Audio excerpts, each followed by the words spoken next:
Here are the most recent developments in what I am calling World War Chicken right now, being played between the United States, Russia, China, and North Korea. Don't mess with us. North Korea threatens to turn the U.S. to ashes with super mighty preemptive strike. That's right. Kim Jong-un is warning the U.S. he's ready to launch a super mighty preemptive strike. Super mighty are the adjectives that he decides to use there. There you can see, actually, this is a video from them staging an event with a video that had a missile blowing up the United States, and then they all cheer. Now, Mighty Mouse, Kim Jong-un, with his super mighty missile strike. Yeah, there's the video that I'm referring to. Kim Jong-un is now threatening the U.S. with a super mighty missile strike the day after Mighty Mouse plays that video at a North Korean ceremony. Now, Trump is saying that China is on his side with this issue. Trump praises Chinese efforts on North Korea menace, and this is, of course, on the eve of North Korea warning of the strike. So there's been some developments between the United States, Donald Trump, and China, and the president of China. President Xi comes to town. They have a great meeting. Everybody's heard about the beautiful chocolate cake. Trump he takes a pivot on the currency rigging rhetoric, but now seems to be getting his way as far as China and their handling of North Korea. Was that perhaps brinkmanship the entire time? But it does look like China is not going to back down from North Korea. We'll get into that more in a second. But now, the latest news is that North Korea is also advancing their submarine missile program. North Korea is making rapid progress on developing submarine-launched ballistic missiles and missile firing range submarines. So this is according to the United Nations. So perhaps there's a worry there about North Korea's advancing technology, and the United States and China want to get out ahead of it. There was that odd flight path by a naval air vessel out on the coast of California. They never really let us know what that was about. Could they have found a strange submarine in the area? Could it just have been tests? I don't know. We know war games are going on. But according to the UN, North Korea is advancing their submarine missile program, stealth warfare. Could this be why the United States sends nuclear sniffer plane to Korea? Apparently, the United Air Force has now dispatched a nuclear sniffer aircraft to the Korean Peninsula amid the possibility of North Korea's imminent nuclear test. Well, they've been testing nukes allegedly successfully. Of course, allegedly one blew up as well. And they claim they're going to do this weekly. The United States has said stop. Apparently, they're advancing now their submarine program. So the United States is now sending a nuclear sniffer plane over there, I guess, to monitor whatever activity Kim Jong-un is actually up to. Now, here's a story from The Guardian, and this is where you question whether this is actually going to come to America, come to your backyard, or not. North Korea nuclear threat. Should California be panicking? As rhetoric between North Korea and the United States ratchets up, should major cities on West Coast be worried about a missile strike? Experts say the answer is tricky. Well, I know I wouldn't want to live in California, and that's not been because of the threat of a North Korea missile, but perhaps that might add to the reasons not to want to live there anymore. Maxine Waters, Nancy Pelosi, the worst taxes, earthquakes, etc., Hollywood. But for real, people in California, for the most part, probably aren't too concerned about this. They haven't been too concerned about Fukushima that has been leaking nuclear waste in their direction for, wow, it's been a long time now, over 5 years. So will they be concerned about North Korea's nuclear testing? Now, the interesting thing about this to me is, so these are all these war games going on. Is this real? Is this a real threat? I mean, are we really staring in the face of World War III right now? And all of these, I'm not sure if that's the North Korean military. I think that's actually the Chinese military that we have on the screen right now. But, you know, they want to do all of these drills where they have thousands of people marching in the street with the North Korean leader there saluting and waving to everybody. They have these big missiles that they truck out through the street that are probably fake. They're not even real.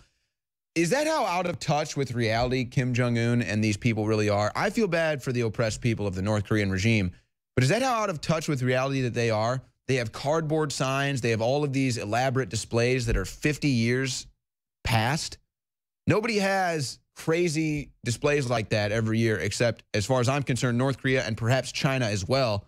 However, I don't think China is bluffing. I don't think China marches fake weaponry out during these marches. Maybe they do, maybe they don't. But should California start panicking? Is this a real issue for California? They don't care about Fukushima. Would they care about World War III? I'm not too sure about that. These are the same people that elect Nancy Pelosi and Maxine Waters over and over again. But here you go again with China looking like they're cooperating with the United States. United States official with eye on North Korea, China puts bombers on high alert. So it's not just the United States that is considering aircraft in the area or that has aircraft in the area. China is also putting their bombers on high alert. These are serious war games going on. So what have we covered? United States war games, North Korean war games, Chinese war games. It just goes on and on and on. And the question that remains is, who is China going to side with? They've been very tolerant of the North Korean regime, the North Korean communist dictatorship for a long time. The United States has said, we're not going to be tolerant anymore, and they want to work with China to do something about it. Now, China already rejected a coal shipment from North Korea. This was right on the heels of President Xi and President Trump meeting. Now Beijing may cut oil to North Korea. This according to a Chinese export. So China turns the screw on North Korea to prevent another nuclear test. So China now not doing coal deals. Are they not going to be doing oil deals as well? Is this another sign, along with the aircraft that are on high alert, the coal, and now the oil? Are these all signs that Trump's brinksmanship with Chinese President Xi has worked to his favor, and that now he can get them to work with him on North Korea? Yes, this is a story from Forbes. Is China really abandoning North Korea? Many people say it's China that has been the, how would you say it, country that has allowed North Korea to get to the point where it's at. China is right there. China is the superpower of that region. And North Korea has just been able to operate freely. Kim Jong-un, the dictatorship, maybe finally it looks like China is going to do something about it because Donald Trump said, I want to do something about it. And in order to make deals with you in the future, I'd like to make a deal right now with North Korea. And it appears as though that might be going on. But of course, folks, it is still early.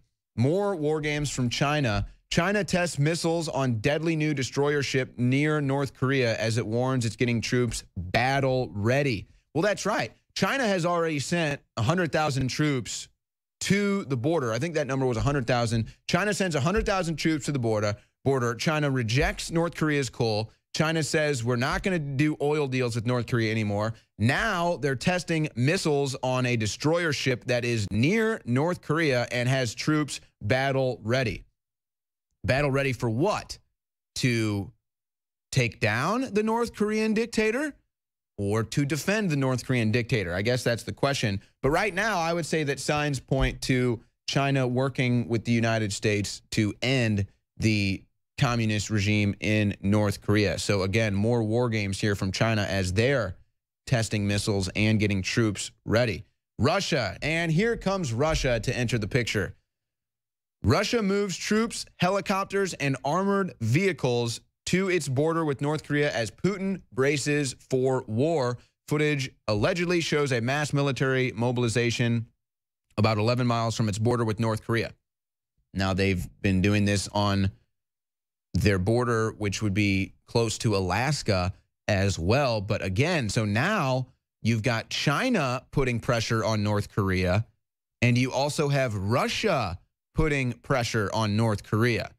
Now, this is interesting considering right now I don't think the United States and Russia are getting along. Of course, this is according to Trump and Tillerson, But could they maybe find equal ground or common ground in the desire to remove the oppressive dictator Kim Jong-un from power in North Korea?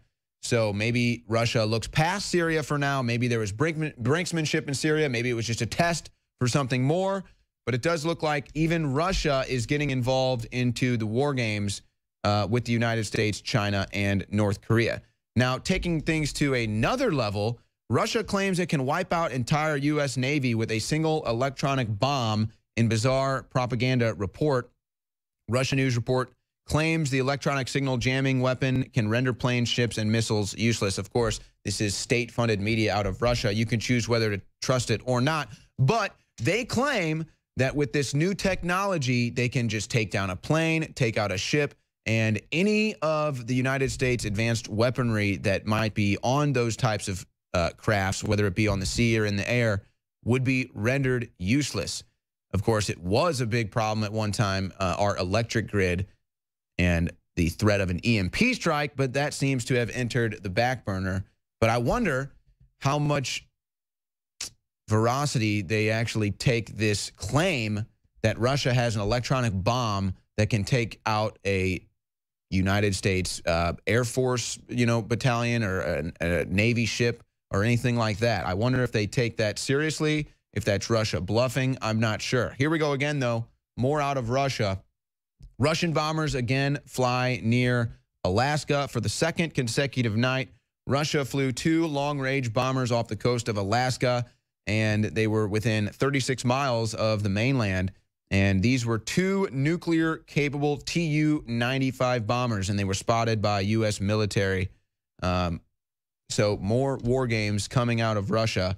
And again, this is just all building up to World War III for me. I feel like they wouldn't be doing these war games to such a serious capacity if there wasn't a serious threat of war breaking out, or unless there are serious plans to either invade North Korea or to do something interventionist in the Middle East. I'm not sure what's going on, folks. I'm just trying to figure it all out, and we can see the war games being played in front of us, and all signs point to war when you see this stuff going on. It's impossible to sit here and try to report that with a straight face when it's such dire news to report, but that does appear what's going on. But what is the UN saying?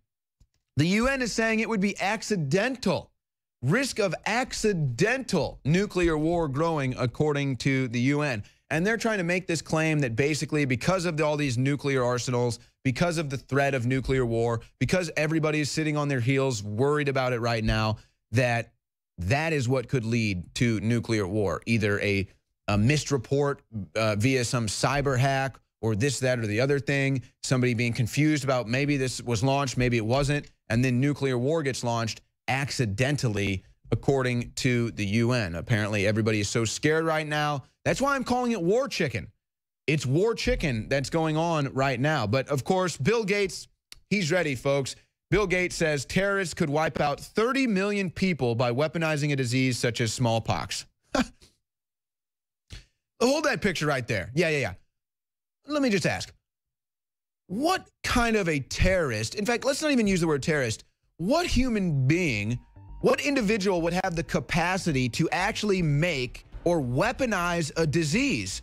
What kind of a tech genius or tech mogul or someone who has a technology in everybody's homes, who would have that capability? Who would have the capability to wipe out 30 million people with some hyper advanced weaponized disease? I don't know, Bill Gates. I have no idea, Bill Gates. Who would have that capability? We'll be right back.